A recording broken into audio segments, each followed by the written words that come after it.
Hey guys, welcome back to my channel. My name is Trey, and in this video I wanted to talk about my top 5 apps that I believe helped me be more productive as an undergrad and it's helped me along the way, grow, academically in many different ways. And I've been using it throughout my whole undergrad semester, and I wanted to share that with you guys today. But before we get started, if you guys can like, comment, and subscribe, that would be tremendously grateful. I would be happy if you guys can do that as I'm getting started. That would really help me out a lot. All right, so my top 5. So my fifth on my list app. I'm probably gonna butcher the name, but it's called Cindermatic.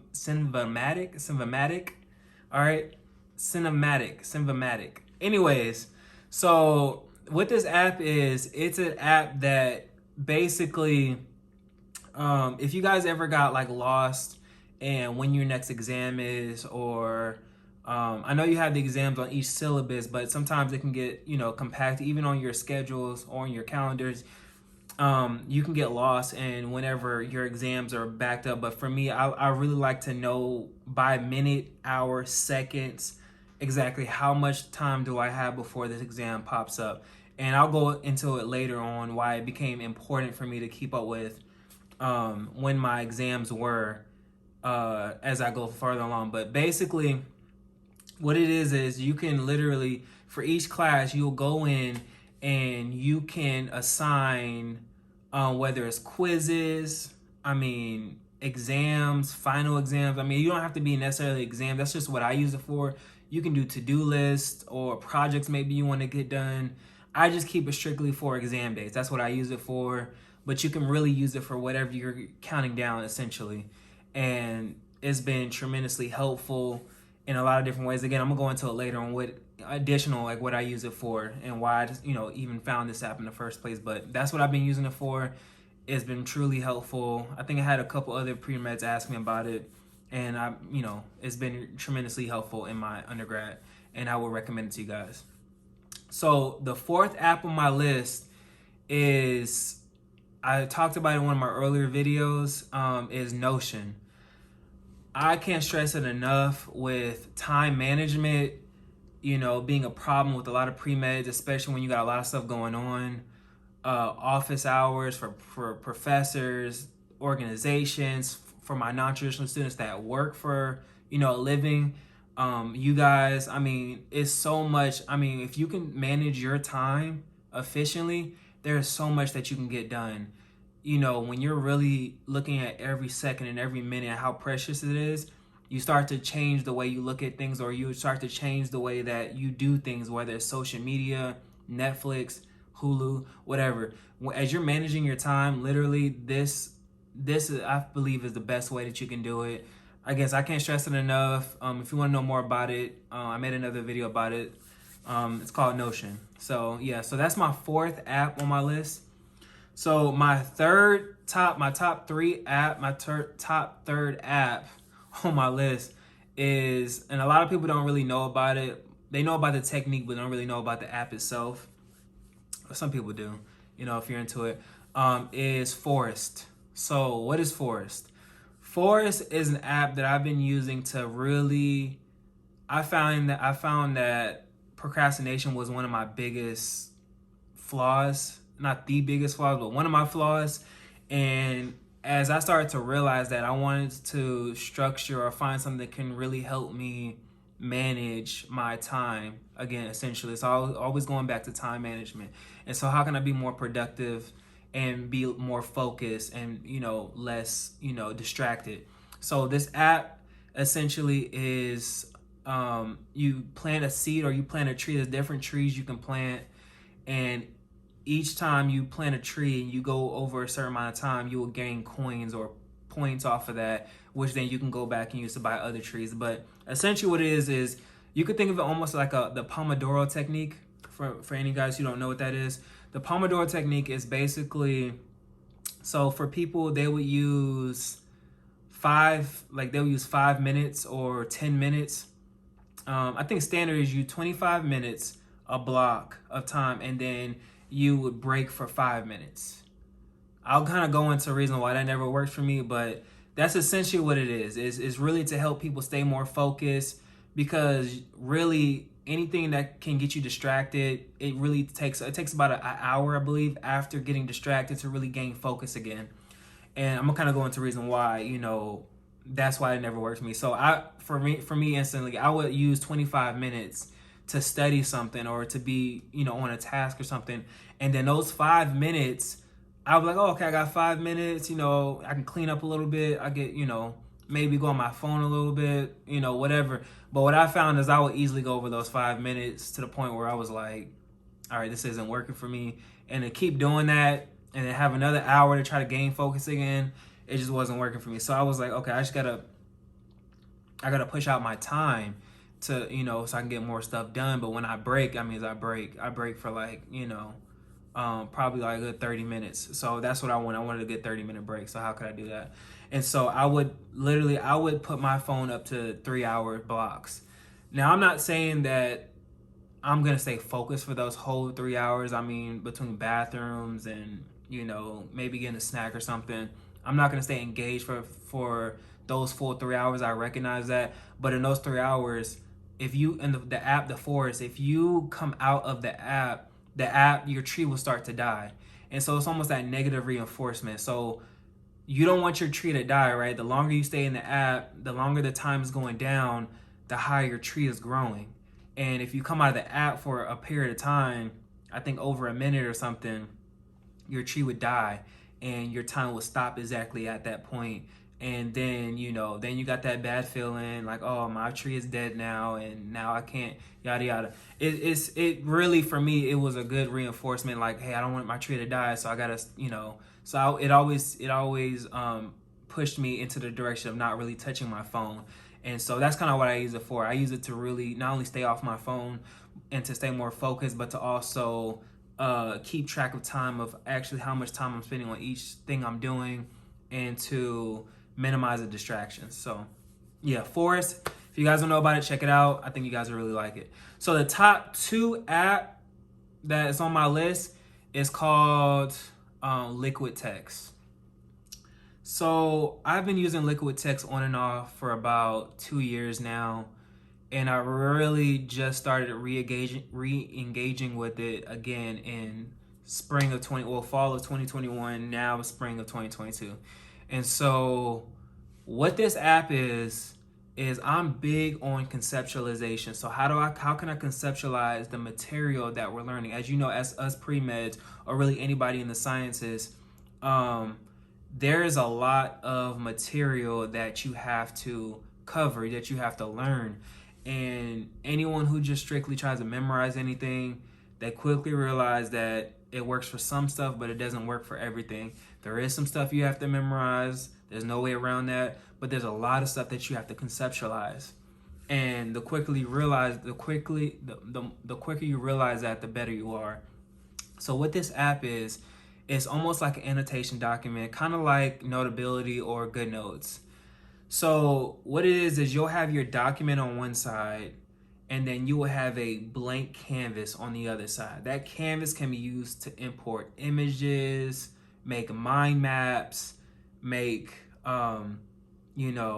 drawings, whatever that you want to do is essentially can be done on the right side of the board of the app. I'm using it in terms of an iPad, so I use it on my iPad. A lot of the apps I'm talking about are going to be, geared towards the iPad, minus Forest. Forest I use on my phone, to stay focused. But for all these apps, it's going to be always on the iPad, except the next one, which I'll kind of get into.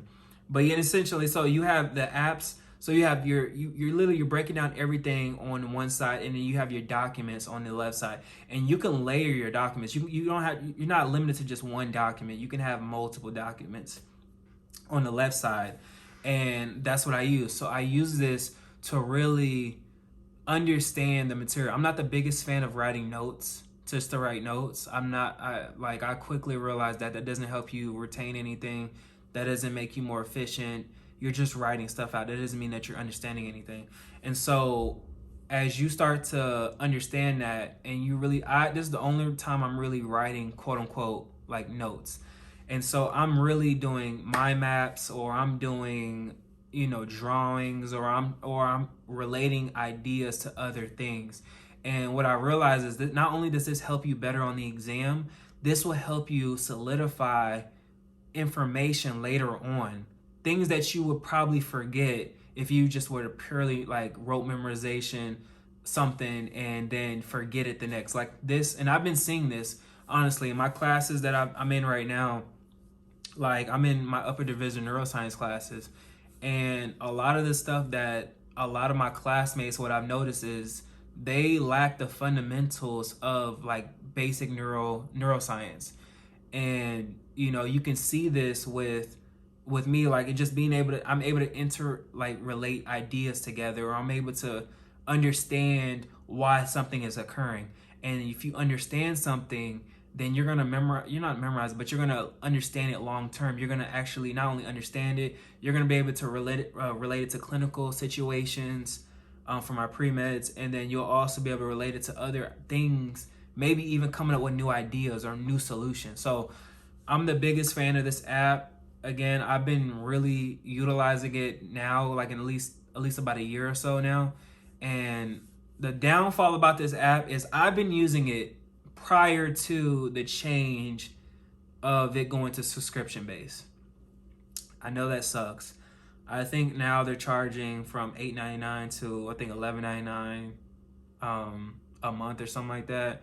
I was using the app prior to that, and so they kind of grandfathered us in. So if you paid for the app before, then you don't necessarily need to pay. You don't have to pay for a subscription. You're subscription free. I mean, there's other perks that come with the subscription that I don't have access to unless I want to pay for it. But that's one of the downfalls about the app. But I would recommend, at least for me, it's worked better for me over another alternative is Margin Note 3. I can make another video about that if you guys want more insight about that. But Margin Note 3 is similar to Liquid Text. So if you guys maybe get a free version of Liquid Text, or you try it out for a week or something like that, maybe it's not work for you. But I also would recommend Margin Note 3 if, maybe for me, Margin Note 3, it works similar, but it just didn't work, as good for me, at least as Liquid Text. And that's why I stuck with Liquid Text. It's just because I can understand it a lot better than Margin Note 3, but they do the same thing. And Margin Note 3 is free. It's not subscription based. And so that's another good alternative if you're looking for another app outside of Liquid Text. All right. So my number one app that I use, and I think that everyone should use, and the way that at least college is getting more and more, where there's more and more information that's coming at us at a fast pace, especially when you go to your graduate level courses for dental school, PA school, medical school, DO school. I mean, it is medical school. Whatever higher, master's degree, PhD, whatever it is, there's a lot of information that you have to conceptualize. And after you have learned, said material from, conceptualizing the material, understanding it, my number one app is Anki. And so have been the biggest fan of Anki. It has really changed the way that I understand material. And all it is a spaced repetition, active learning reinforcer. You cannot learn material off of Anki itself. That's the biggest mistake I see with people using this app, is they try to understand, or they try to learn material off doing flashcards, because what it is a flashcard based app. And so they try to learn material off this app, and a lot of people, they're like, oh, okay, let me try to go, and then it doesn't work out for them, right? And so that's one of the biggest things that I recognize. But once you understand something, then you have to learn and not memorize it, but essentially learn it for long term. How can you do that? Anki. Anki is also can help you with your, getting ready to take it, the MCAT or other, whether it's LSAT, whatever it is that you're taking, graduate level exams. Anki is a good resource for understanding, material long term. And it could be really good for like final exams. So a lot of people have final exams where you really have to conceptualize all the material you learn for that semester. And so a lot of people just take one exams at a time and then they forget it. And a good Anki is a good way to kind of bring it all together, and where you're constantly, learning things over and over each day. And it actually, you study less in the process. Yeah, you're doing more work up front, like studying cards every single day, but you start to realize that, oh, I'm actually studying less in the long run. And it's the benefits to it outweigh than any type of negatives. And again, I would highly recommend Anki. If you're not using it, I would start using it. I would start to learn how to use it well. It's going to take you about 2 weeks to probably a month, maybe even longer than that, depending on how much time you have to commit to it, to really understand not only how it's being, how the information is coming at you or how it's distributed to you, but exactly how to use it. So how to browse cards, this and that. I mean, I'll link Anki down below. That channel has been a huge help in me understanding exactly how to actually use Anki effectively. The whole YouTube channel is based off Anki. I wouldn't recommend anybody else. There's a lot of influencers that try to sell, like they know how to use Anki, but again, I will go straight to the source. The person that's actually doing it, or actually built his whole channel around it, is the person that I would, base my resource off of in terms of learning how to use Anki well. And again, you can use this in medical school. You can use this in PA school. There's a lot of community decks out there that can really help you out in taking your making the transition from undergrad to graduate school. But anyways, that's all I have for you guys today. Thank you guys for watching my video. I hope you guys are starting this semester off strong. Stay on top of your coursework. Don't get behind. Stay safe out there with this pandemic going on. I was talking about uploading a video every Tuesday and Thursday, and really just understanding like how much I have. I just made a decision. I'm gonna upload a video every Friday and just stick with that. And that's gonna be my plan moving forward. Just upload a video every Friday, and then if I ever get a little free time, then try to go to 2. And that's what I'm gonna plan on doing. But thank you guys again for watching this video. Again, if you can like, comment, and subscribe, that would be amazing. And good luck with your studies.